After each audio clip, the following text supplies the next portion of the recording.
A weekend of laughter and sparks. Narration: Sophia's phone buzzed just as she was putting her books into her backpack. It was Daniel, her best friend since high school, the one she shared secrets, jokes, and a bond that many often mistook for something more. "Sophia," he said with excitement the moment she answered. "I've got news. My dad just lent me the beach cabin for the weekend." "Seriously?" she replied, surprised. "That cabin is amazing." "Exactly. That's why I'm calling you. Let's invite some friends and spend the weekend there.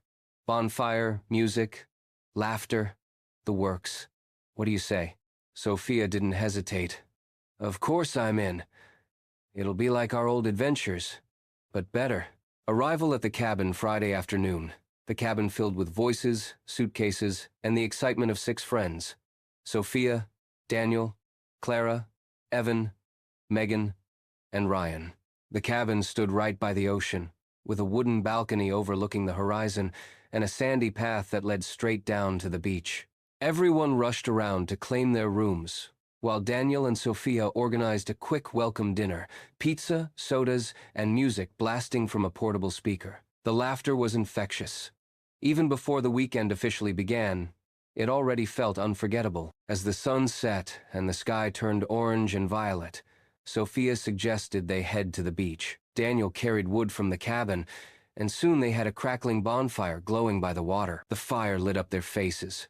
The waves provided a natural soundtrack, and the cool breeze wrapped around them. "Okay, I've got an idea," said Sophia, standing up like a presenter. "Each of us is going to tell a joke.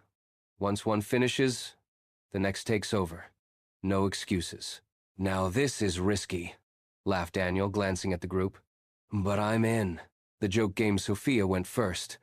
"What's the most dangerous kind of coffee in the world?" Everyone leaned in. "An espresso!" The group burst into laughter. Clara jumped in next. "What do you call a cow in space?" "What?" "Milky Way." More laughter, loud enough to compete with the waves. Ryan clapped so hard he nearly knocked sand into the fire. Then Megan, always competitive, added her joke. "Why don't skeletons trust each other?" "Why? Because they don't have guts." The group roared again, some falling onto the sand from laughing too much. When it was Evan's turn, the quieter one of the group, everyone leaned forward with curiosity. He cleared his throat and said, "What does a bee do at the gym?" "What?" "Zumba!" The laughter was instant, louder than before. Evan looked triumphant, secretly proud of himself. Finally, it was Daniel's turn. He paused for dramatic effect, glanced at Sophia with mischief in his eyes, and said, "What does one bonfire say to another?" "What?" They all chimed in. "Our relationship is burning hot!" Everyone cracked up, but Sophia froze for a second, staring at him. She knew he wasn't just joking, he was aiming that line straight at her. A faint blush gave her away. Laughter and glances. The game went on, filled with good jokes, bad jokes, and unstoppable laughter. Some even started doing impressions of teachers and classmates. The joy in the air was so thick, nobody noticed Daniel and Sophia edging closer, now sharing the same blanket against the chill. "Didn't know you had a thing for romantic jokes," she whispered to him. "Neither did I." Until now, he answered with a shy smile. Their eyes lingered on each other longer than before. Then, a stronger wave crashed onto the shore, as if nature itself wanted to emphasize the moment. The midnight walk. While the others carried on joking and chatting, Sophia and Daniel slipped away for a walk along the water. The sand was cool beneath their feet, and the moon lit up the sea with a silver glow. "Remember when we were kids and said we'd travel together one day?" Sophia asked softly. "Of course. Never thought that trip would start at a beach cabin," he replied, looking at her with warmth. She laughed nervously, her heartbeat quickening.